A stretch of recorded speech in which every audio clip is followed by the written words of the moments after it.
Mbak Wuri, tumben ada di sini. Iki bakule angkringan nanti kok ra ketok.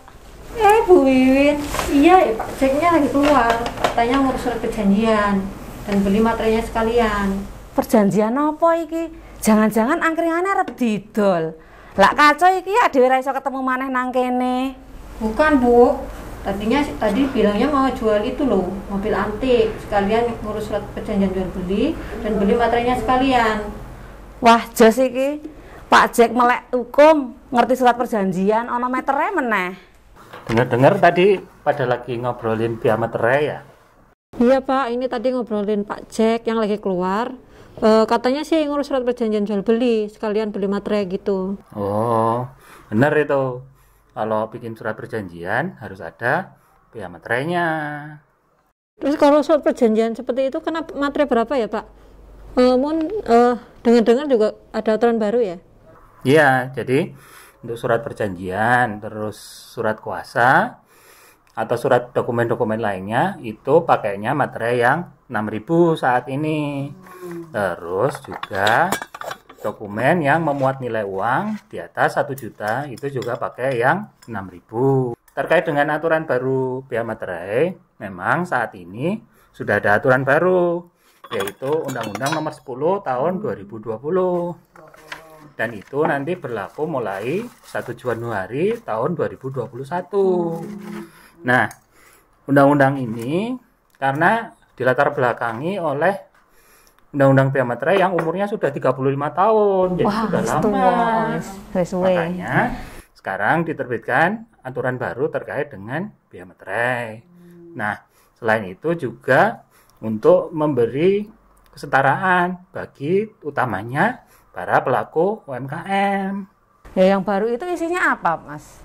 Jadi perubahan utamanya kalau dulu kan ada 3.000 dan 6.000 tarifnya. Nah, sekarang tarifnya menjadi tarif tunggal, yaitu Rp10.000. Terus batasan nilai yang harus diberikan materai itu menjadi di atas 5 juta rupiah. Berarti materai 3.000 dan 6.000 tidak berlaku lagi Pak, padahal stok saya masih banyak aja di toko. Tenang Mbak, materai yang 3.000 dan 6.000 masih berlaku sampai dengan 1 tahun. Jadi sampai dengan akhir Desember tahun 2021 masih bisa dipakai. Caranya menggunakan 2 atau 3 materai yang lama, yaitu menggunakan 3.000 dan 6.000 digabung menjadi minimal nilainya 9.000. Itu bisa dipakai sampai akhir tahun. Berarti materi saya yang di stok di toko masih bisa dipakai ya? Wah, berarti kalau gitu aku bisa ambil di toko dong, Mbak. Bebas, Bu. Terus ini Mas, terkait dengan materi yang baru, itu belinya di mana? Ya. Soalnya kan dengar-dengar ada yang palsu, toh Mas? Iya, jadi untuk menghindari dapat materai yang palsu, belinya di kantor pos.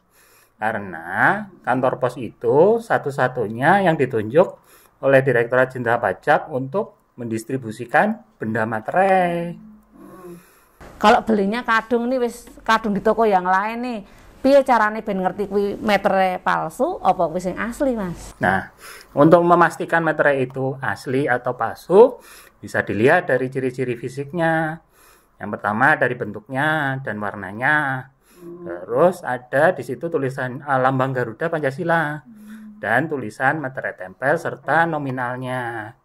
Terus karena ini cetakannya hampir sama dengan cetakan uang kita, jadi itu bisa dirasakan cetakannya kasar karena ada motifnya di sana. Kemudian ada bentuk-bentuk khusus yang dicetak untuk menghindari terjadinya pemalsuan. Berarti kayak uang kita ya, bisa diraba, diterawang, jadi benar-benar aman ya Mas ya? Iya benar. Biaya materai itu bentuk penerimaan negara juga toh Pak? Iya benar. Jadi biaya materai itu adalah pajak atas dokumen, dan pajak adalah sumber penerimaan negara terbesar saat ini. Terus apa saja yang dikenakan biaya materai itu Pak? Jadi biaya materai itu secara umum ada 2. Yang pertama digunakan atas dokumen yang dibuat untuk menerangkan suatu kejadian atau suatu keterangan yang bersifat perdata. Kemudian yang kedua, apabila menjadikan dokumen itu bukti di pengadilan. Nah, contohnya apa ya Pak dokumen-dokumenku? Nah, yang pasti tadi ada surat perjanjian, surat kuasa. Kemudian kalau kita membuat perjanjian di akta notaris, kemudian akta PPAT. Dan yang paling utama adalah dokumen yang memuat nilai uang di atas 5 juta rupiah untuk aturan yang baru. Apa semua dokumen itu kena biaya materai, Pak? Wah ya ora no Mbak, nek ngono carane lak ya boros, nek kabeh dokumen kok dimetereki, Mbak. Iya, tadi kan yang sudah kena.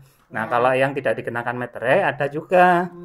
Misalnya ijazah, itu salah satunya. Kemudian seperti dokumen untuk transportasi manusia dan barang, seperti tiket, itu tidak perlu ada meterai.